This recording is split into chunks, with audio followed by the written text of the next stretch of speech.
This is Omar Miller, and you're watching the 3-Point Conversion.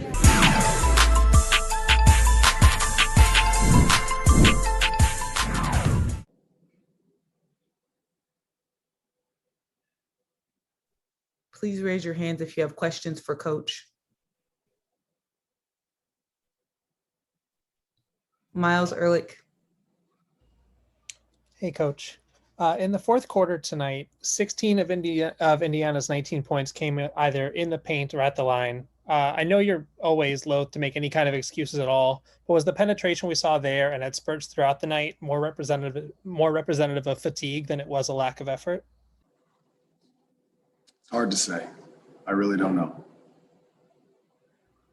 Okay. And late in the third and early in the fourth quarter, Dee Richards came into the game and made an impact on the defensive end, fighting over screens, keeping Indiana's guards from penetrating. What were your impressions of her contribution tonight? Yeah, Dee does what she always does. She showed up and played hard, gave us everything she had, and had some good possessions, had a couple to learn from.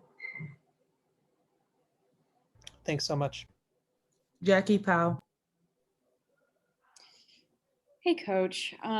When the offense looks lost, the team seems to turn to Benijah. How going forward will you continue to help the team try to break that habit?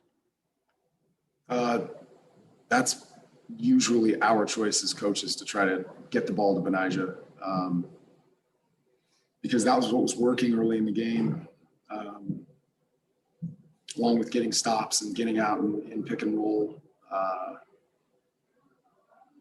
Unfortunately, not a lot was working after that first quarter, so there wasn't really a lot of options.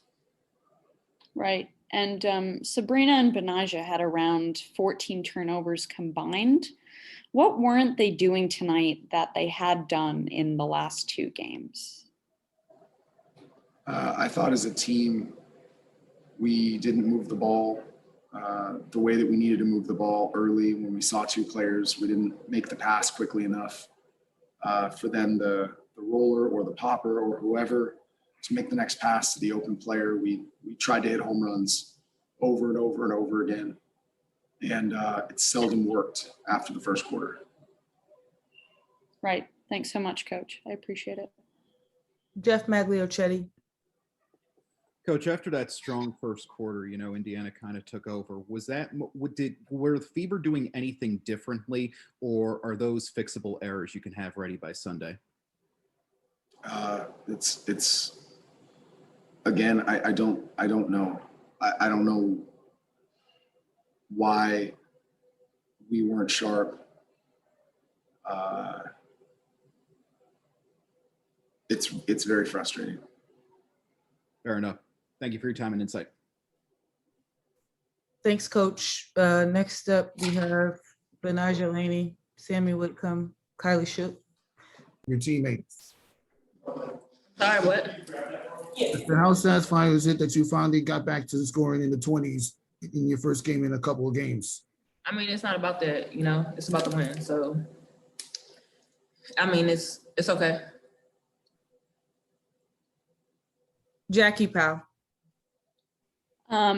This question is for Sammy. What did you see as the reason for why D-Rob and Kelsey Mitchell really had space in the lane to go downhill? What was your defense not doing? Defending, probably. I don't think we were staying with them. We weren't staying in front of them. We weren't talking on maybe we were talking on screens, but we weren't doing a job of navigating the screens as the guards. And I think we just gave them a little bit too much space and comfort early, and they hit a few or got downhill a few times, and then they felt comfortable. So I think we just weren't physical enough, probably. And if I could ask Kylie, when it comes to the offense, why do you think tonight you guys weren't able to move the ball as well as maybe you did against the Mystics and the Wings? That's a good question. I mean, if we would have known the answer, we probably would have fixed it. But it's been a long few days. But that's no excuse. So I think we just need to look at the film and see what we did wrong and improve it. Great. And finally, for Benijah, you know, you all started out strong, scoring 28 points in the first quarter, but what do you think changed after that? We stopped, hitting shots and stuff. We weren't getting the same looks. Great. Thank you. I appreciate it. Miles Ehrlich. I have got one for Banaja. To follow up on Jackie's question, in that first quarter, the ball movement looked really crisp and the pick and roll was working effectively and you were getting into the paint with ease. It looked like they switched a larger defender onto you. What adjustments did you notice that Indiana made to make your looks more difficult after that hot start? Like you said, they changed who was defending me. It wasn't a smaller defender anymore. And so we tried to get different looks aside from the post-ups. Okay, thanks. And I've got one for Sammy. Late in the third and early in the fourth quarter, Dee Richards and Nay Odom came in and really seemed to put some pressure onto those guards on the perimeter, fighting over those screens and stopping them from penetrating a bit. What were your impression of the backup guards, the contribution that they were making off the bench tonight? Yeah, you said it. They did a good job of disrupting them offensively and bringing that energy, and they helped get stops when we weren't getting stops, and that's what we needed. And I thought that really sparked us. Thank you so much. Sarah Valenzuela. Hey, this question is for all three of you, whoever wants to answer. How much do you guys think the exhaustion from travel played into any kind of performance on the court, if it did at all?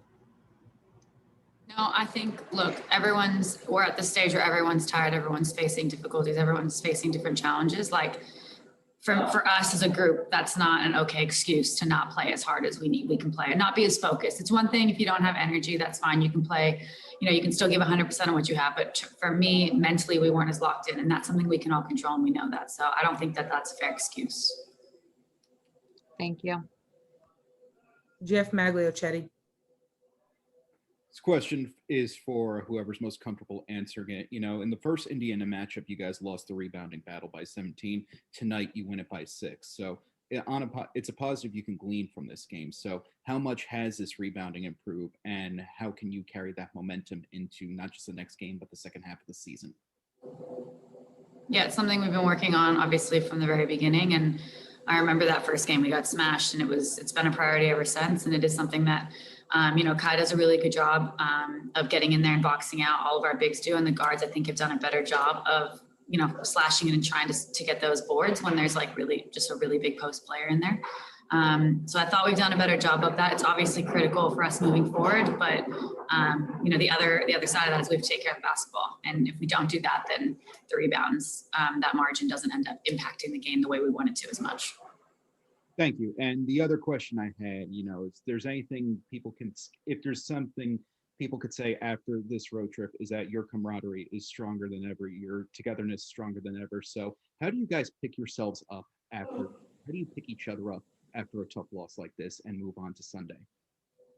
Yeah, we'll just stay together. We'll, keep talking to each other, keep working through this. Obviously, we have travel tomorrow. We'll get back in the gym briefly before Connecticut, and we'll refocus because we have a really big game going to the break. But yeah, we absolutely have each other's backs, and we know this wasn't our best effort and our best game, but we're confident moving forward that if we, can all just come together and figure it out and execute what we want to execute come Sunday, that we'll be all right. Appreciate your time and insight, all three of you. Safe travels home. Thanks for joining. We will send the recording shortly.